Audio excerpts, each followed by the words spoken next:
Oke, assalamualaikum warahmatullahi wabarakatuh. Kembali lagi bersama kami di Info 3 RSID. Pada kesempatan kali ini kita akan sharing terkait dengan PPS atau perencanaan dan perbaikan strategis. Jadi banyak yang bertanya ternyata mengenai PPS ini gitu, dan kebetulan di channel ini belum pernah membahas terkait dengan PPS. Oke, pada video kali ini coba kita kulik sedikit demi sedikit ya.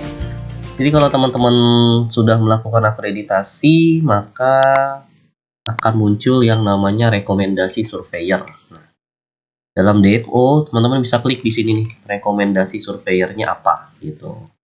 Nah, rekomendasi surveyor ini itu tidak sebanyak standar akreditasi gitu. Jadi kalau standar akreditasi dari bab 1 sampai bab 5 ya kalau untuk puskesmas.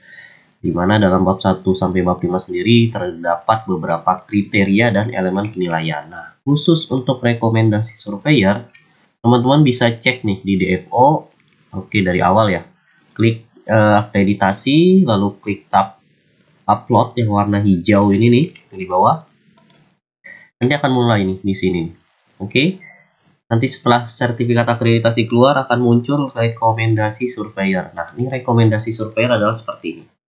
Tidak semua standar itu mendapat rekomendasi. Contohnya nih, oke.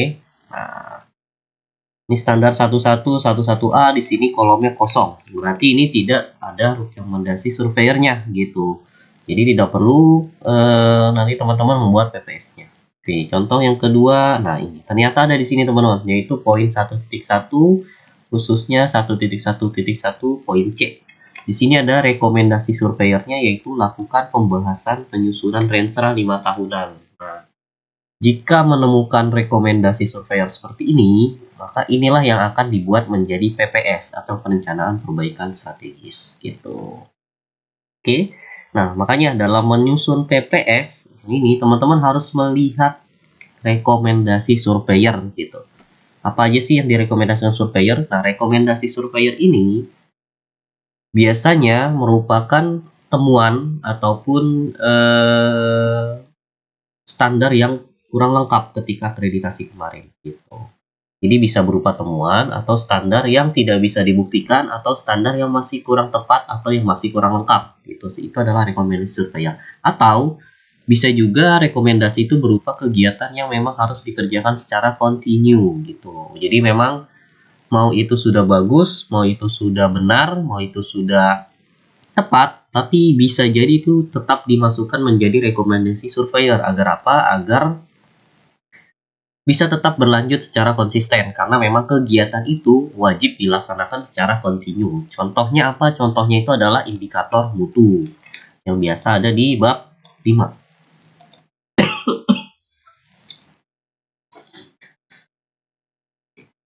Oke, biasa ada di bab 5. Nah, biasanya di bab 5 nih, pasti teman-teman bakal mendapat banyak catatan atau rekomendasi surveyor gitu. Karena memang kegiatan indikator mutu ini merupakan kegiatan yang kontinu, wajib dilaksanakan secara konsisten tiap bulannya. Contoh nih, 5.1.1 poin B, Puskesmas bersama tim mutu mengimplementasikan dan mengevaluasi program mutu. Di temuan atau di fakta dan analisis, padahal jelas-jelas di sini tertulis sudah dilaksanakan, terdapat laporan, ada laporan kegiatan gitu. Nah, ini sebenarnya kalau melihat implementasi sudah jelas, cuma di sini ada catatannya, yaitu belum terlihat sinergisitas gitu.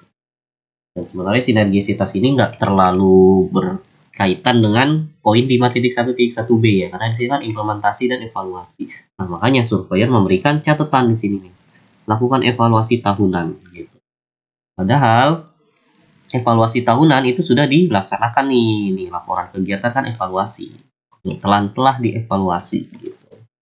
Nah, biasanya surveyor akan memberikan catatan-catatan seperti ini, walaupun standar teman-teman sudah benar, sudah tepat gitu. Agar apa? Agar terus continue berjalan peningkatan mutunya gitu. Oke, jadi silahkan teman-teman cek mana standar yang didapat rekomendasi surveyornya. Jika sudah, baru kita akan membuat PPS gitu. Perencanaan perbaikan strategis. Biar jelasnya teman-teman silahkan klik Excel di sini untuk mendownloadnya ya. Oke. Ini downloadan untuk rekomendasi surveyor. Nah, ini lebih jelas ya di sini ya. Jadi sudah ada per EP, mana yang ada rekomendasinya gitu. Oke. Nah,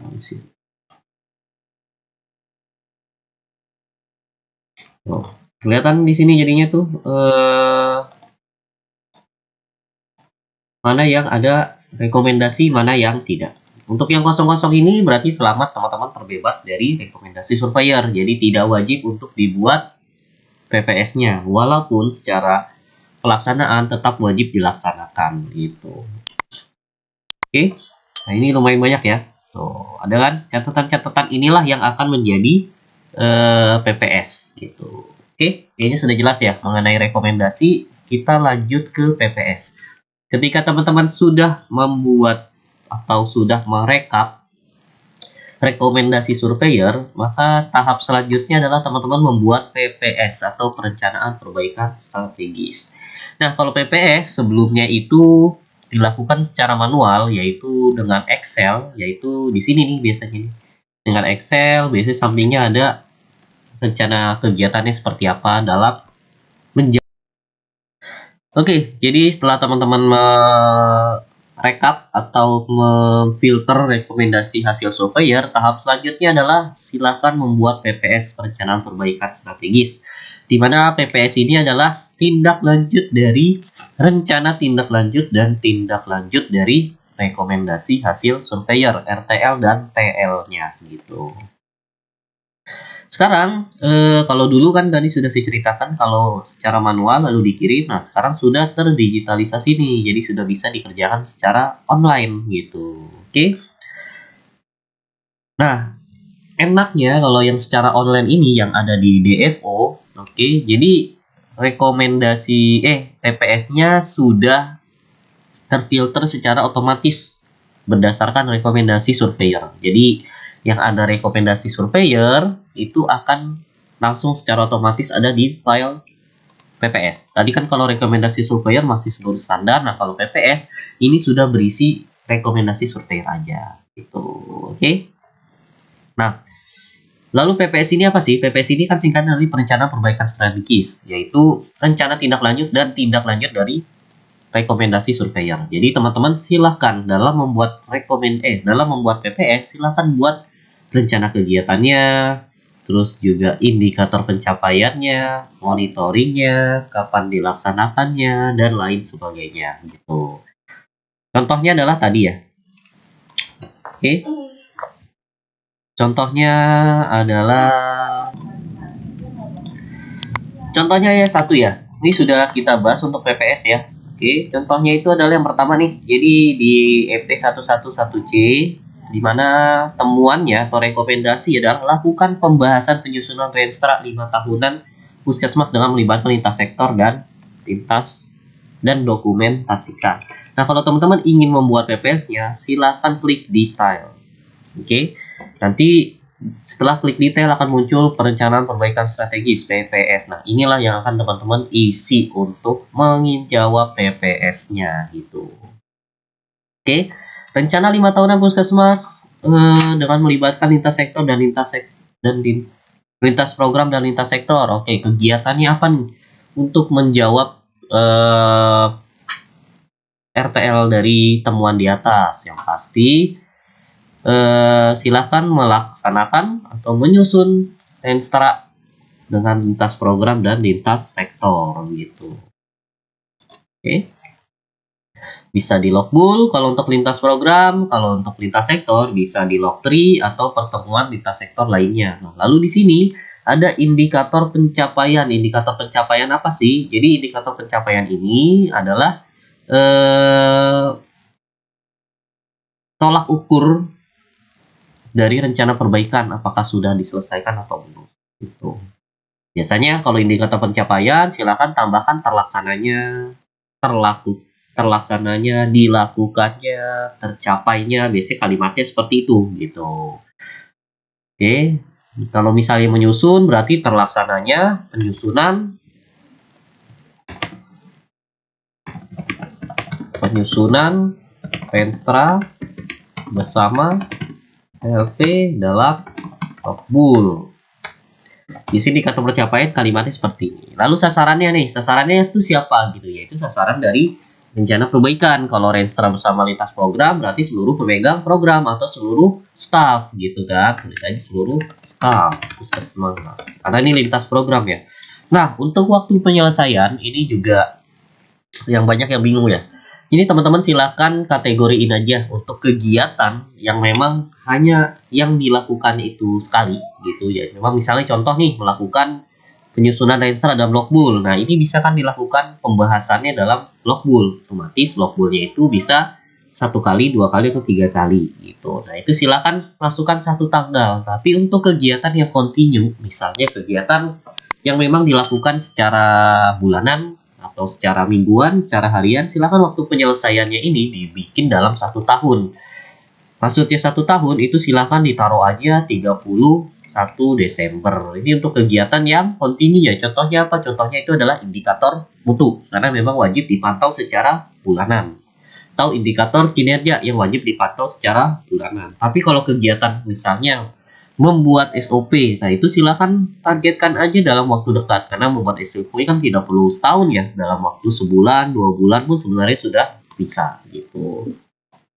Untuk sumber dana silakan box atau blood, ini silakan kalau mau ditaruh duitnya juga nggak masalah. Nah, untuk penanggung jawab ini sini disesuaikan dengan PJ dari kegiatan ya, PJ dari rencana perbaikan itu siapa yang bertanggung jawab. Kalau Logbook biasanya Kasubag TU atau tim admin itu silakan ditulis saja.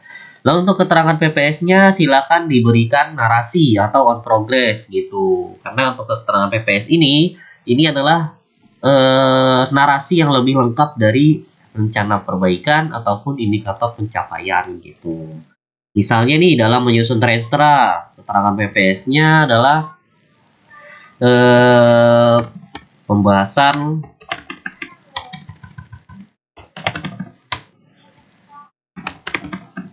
Renstra di Logbook Juni. Saya kayak gini. Oke, lalu nanti silakan diklik simpan. Oke, ketika sudah diklik simpan, maka nanti akan muncul ketika di bawah kayak gini teman-teman. Akan muncul tab baru di bawahnya secara otomatis seperti ini. Oke. Secara otomatis seperti ini. Nanti di sini silakan teman-teman klik action-nya atau detail.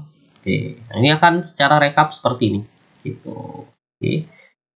Ini untuk melihat rekapannya seperti apa. Nanti setelah sudah dirasa sudah dilaksanakan, sudah diisi, baru teman-teman isi lanjut di sini rekapannya. Yaitu yang dipilih diisi apa? Yaitu periode pelaporan. TW1, TW2, TW3, atau TW4. Lalu progresnya seperti apa? Misal tadi Logbook di bulan Januari, yaitu tanggal 31. Sekarang bulan Juni, kalau teman-teman pengen update progresnya, berarti di sini sudah dilaksanakan. TW-nya TW 1 karena dilaksanakan 31 bulan Januari. Keterangan progresnya apa? Sudah dilaksanakan dengan baik.